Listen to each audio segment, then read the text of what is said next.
Halo semuanya, selamat berjumpa kembali ya dalam materi eh, pengolahan citra digital. Kita sekarang masuk ke dalam pembahasan tentang transformasi Fourier. Oke, pada video sebelumnya ya kita sudah sempat menyinggung tentang transformasi Fourier ini, yaitu satu jenis transformasi ya yang kita gunakan untuk mengubah ya domain citra dari domain spasial ke domain frekuensi ya. Saya masih menggunakan ilustrasi yang sama ya. Citra ini kita ambil nilai pikselnya lalu kita petakan ke grafik seperti ini, di mana X ini adalah urutan piksel dan Y adalah nilai piksel. Ketika kita petakan seperti ini ya, ternyata kita bisa dapatkan nilai-nilai piksel ini, deretan nilai-nilai piksel ini sebenarnya kita bisa asumsikan atau kita bisa anggap dia seperti gelombang ya.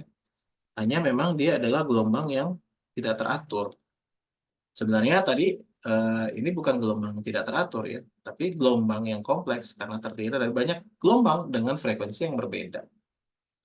Nah, bagaimana caranya kita ingin mengurai gelombang ini supaya kita dapatkan nilai frekuensi dari masing-masing gelombang tersebut? Maka cara yang paling mudah adalah kita transformasi nilai-nilai ini dari domain spasial, domain asalnya dia, ke dalam domain frekuensi. Sehingga kalau domain frekuensi nanti setiap nilai itu sudah merepresentasikan nilai frekuensi. Oke, kita kembali ke slide-nya ya. Oke, ini satu contoh ya, satu contoh eh, ilustrasi bagaimana kemudian domain frekuensi itu ya. Bagaimana kemudian domain frekuensi itu. Nah ini ya, ini kan ini adalah gambaran sebuah sinyal ya. Gambaran sebuah sinyal. Nah, tapi ini gambaran sinyal dalam domain spasial yang paling bawah ini. Ya, ya sama kayak tadi, ini kan gambaran sinyal kita atau citra kita, tapi dalam domain spasial. Ya. Kemudian yang di atas ini adalah nilai domain frekuensinya. Yang ini domain frekuensinya. Kemudian yang ini nilai frekuensinya. Nilai frekuensinya. Ini domain frekuensinya, ini nilainya. Ya. Untuk mengubah ini menjadi yang di atasnya, kita gunakan transformasi Fourier. Oke, kan?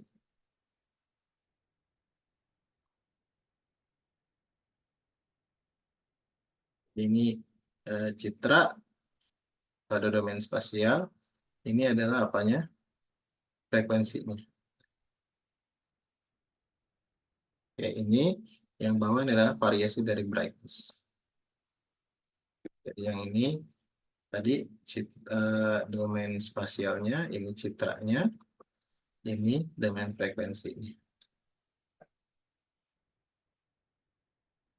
Kemudian sini kita lihat ya. Ya, saya perkecil dulu supaya lebih jelas ya. Citra yang menggambarkan variasi sinusoidal. Sinusoidal ya. Kita tahu gelombang sinus. Gelombang sinus itu adalah gelombang yang sifatnya periodik ya. Naik turunnya sama ya. Kemudian jarak antar uh, bukitnya itu selalu sama.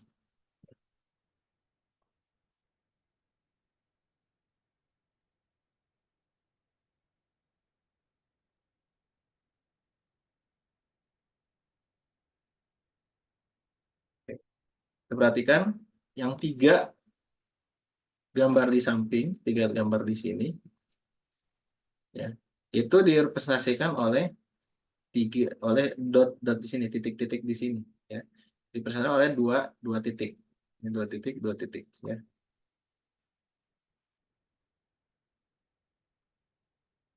Nah, melambangkan apa dua titik itu? Melambangkan frekuensi dan juga arahnya, ya, frekuensi dan juga arahnya, ya. Kita lihat dia semakin dekat ya, semakin dekat ini, maka gap di sini juga semakin jauh. Ya. Kalau semakin jauh berarti frekuensinya di situ kecil. Nah, makanya kenapa kalau di berdekatan, itu kan berarti frekuensinya kecil sebenarnya. Karena frekuensi itu kan dilihat dari bedanya ya. Dari bedanya. Nah, kalau ini jaraknya jauh, maka frekuensinya besar. Yang ini jaraknya lebih lebih dekat ya dibanding yang ini, kan tapi lebih jauh dibanding yang ini. Makanya kenapa gapnya ini lebih lebih kecil. Semakin jauh simpangannya, maka akan semakin kecil gapnya. Semakin kecil gapnya, artinya frekuensinya semakin semakin tinggi. Ya. Kemudian arah orientasi ini juga menyesuaikan arah orientasi dari dua titik ini.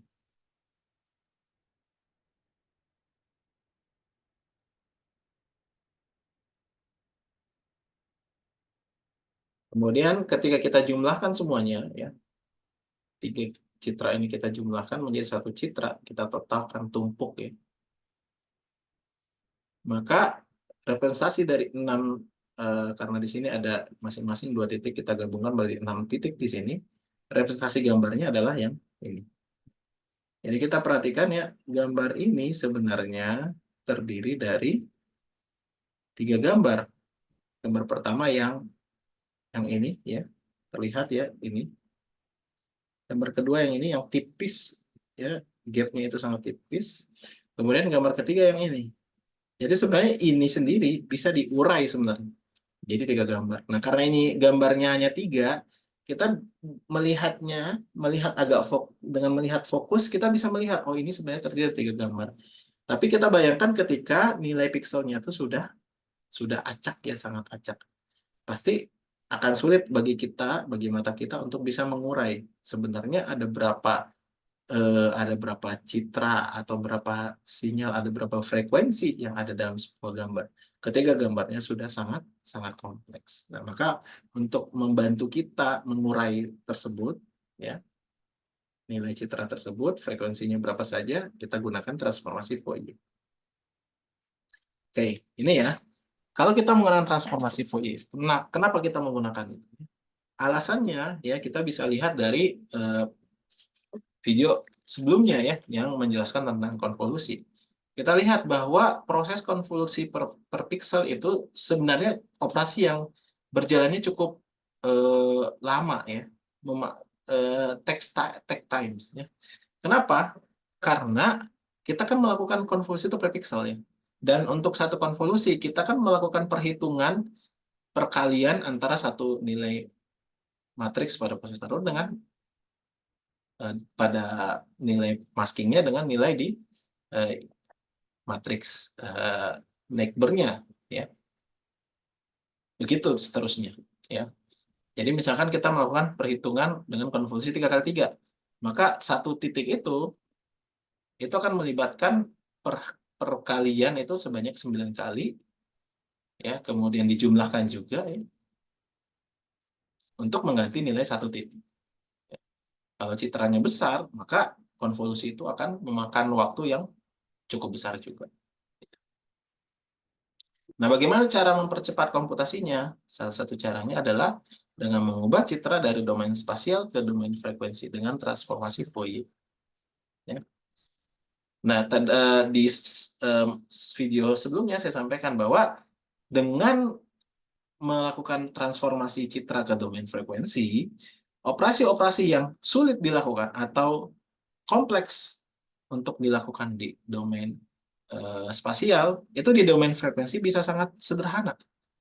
Nah, jadi kalau konvolusi yang prosesnya cukup kompleks ya, di domain spasial tadi, di domain frekuensi, konvolusi itu hanya perkalian biasa saja. Hanya perkalian biasa saja. Ya.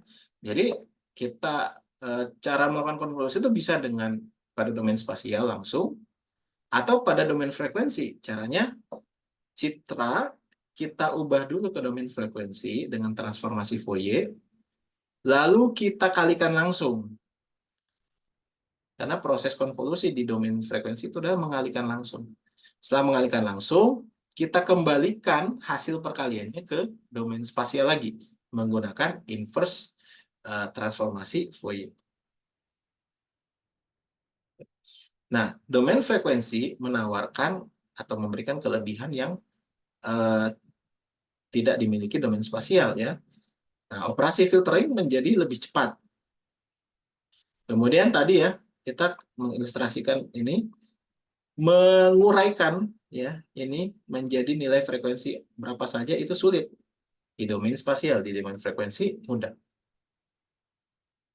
Kemudian dengan transformasi Fourier memudahkan kita untuk berpindah domain dengan cepat ya, dari domain frekuensi ke spasial, spasial ke frekuensi.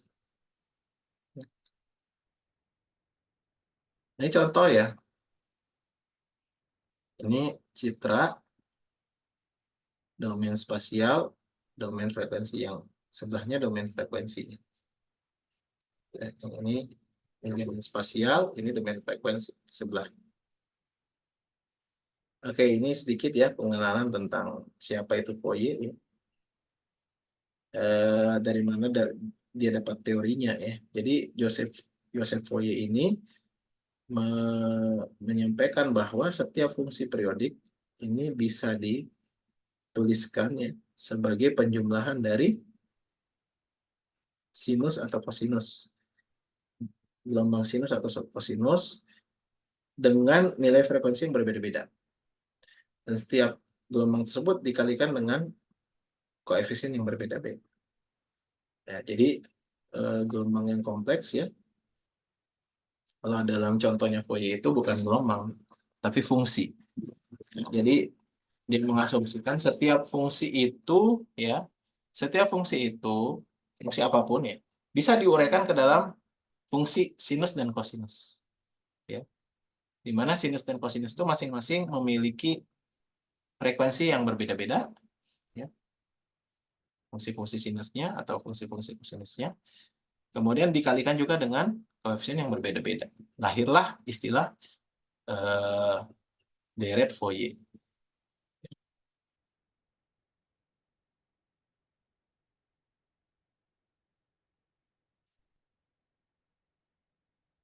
Nah, ini contohnya ya. Kita punya gelombang ini yang seolah-olah seperti tidak teratur. Nah, sebenarnya ini bisa kita uraikan dalam beberapa gelombang yang lebih teratur. Ini gelombang ini, gelombang ini, gelombang ini, gelombang ini. Jadi gelombang ini sebenarnya kita uraikan tuh bisa jadi 4 gelombang ini. Yang masing-masing ini punya frekuensi yang berbeda-beda. Dan punya faktor pengali yang berbeda-beda ketika dijumlahkan menghasilkan gelombang ini. Ya.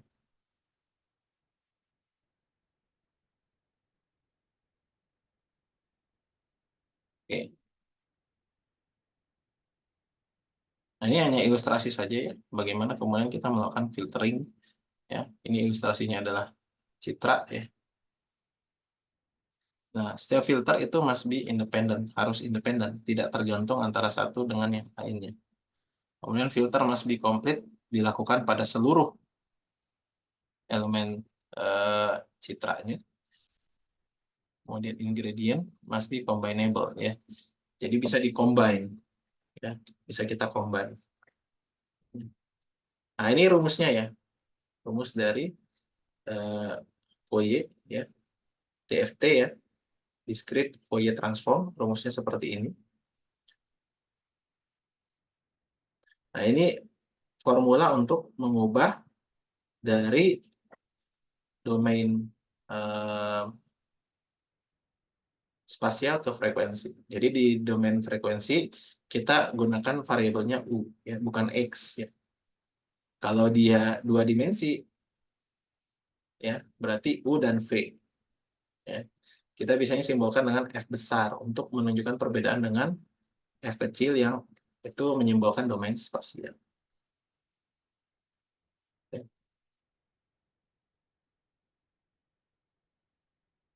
Oke, seperti ini. Nah, ini satu formula ya, formula Euler ya, Euler yang ini kesamaan Euler ya. Jadi E atau ya E pangkat I itu imajiner ya, imajiner kali theta sama dengan cos theta ditambah imajiner sin theta. Nah, jadi hasil dari transformasi Fourier itu ada elemen kosinusnya, elemen apa? Elemen realnya, dan juga ada elemen imajinernya, i-nya di sini. Ya. Imajiner itu apa? Imajiner itu akar dari min satu. Ya. Akar dari min satu.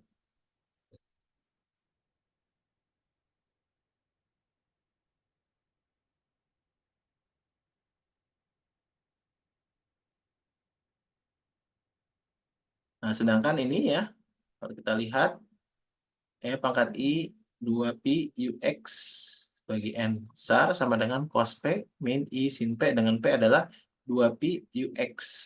Ya. Dengan perhitungan tadi ya, ini kita kalikan Fx dikali ini, kita dapatkan nanti ya persamaan ini. R cos P ditambah I sin P ya, plus I cos P min R sin P. Ya.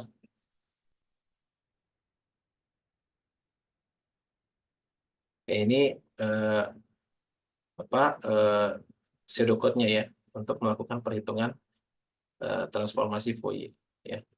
Yang ini ya, itu kalau kita lihat hasil transformasi Fourier ada elemen realnya, ada elemen imajiner. Ya, elemen imajiner. Jadi hasilnya itu pasti bilangan kompleks.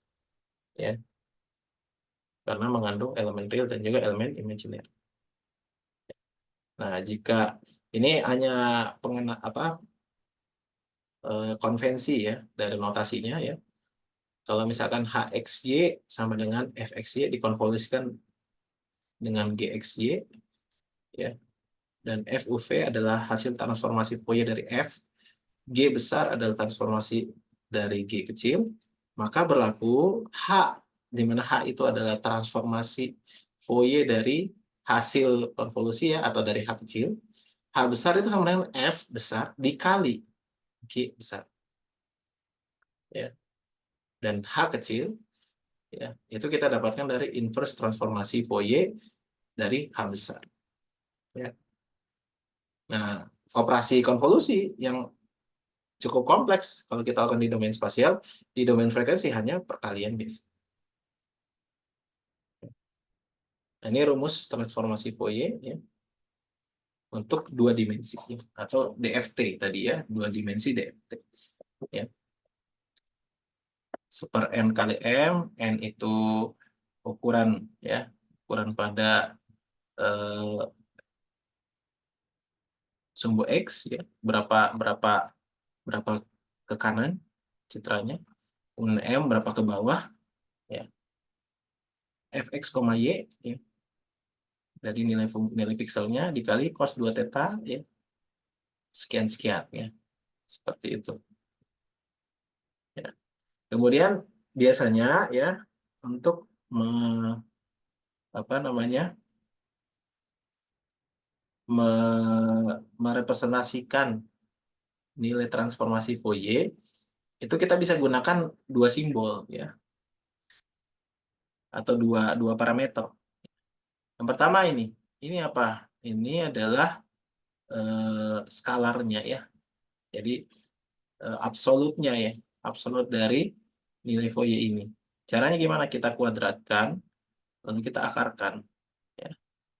Nah, harus kita perhatikan ya bahwa di sini ada nilai imajiner ya, min i ya. I itu kalau dikuadratkan dia jadi minus 1. Ya. Kalau dikuadratkan dia jadi minus 1. Kemudian karena ada min di sini, ya, ada min di sini, pada saat kita kuadratkan, ya, ini akan jadi min 1 bertemu dengan minus, maka simbolnya atau tandanya operasinya akan berubah jadi plus karena min ketemu dengan min 1. Ya, ini sedikit menjelaskan kenapa di sini jadi plus. Awalnya minus jadi plus. Ya.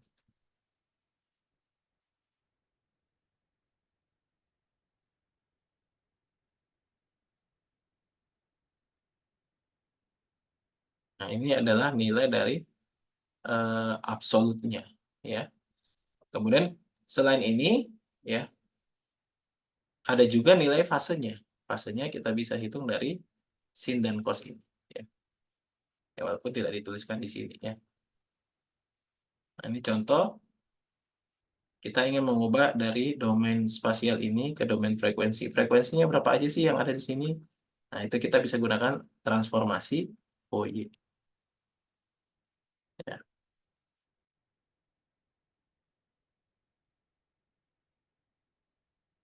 Oke, sekian ya penjelasan dari transformasi Fourier.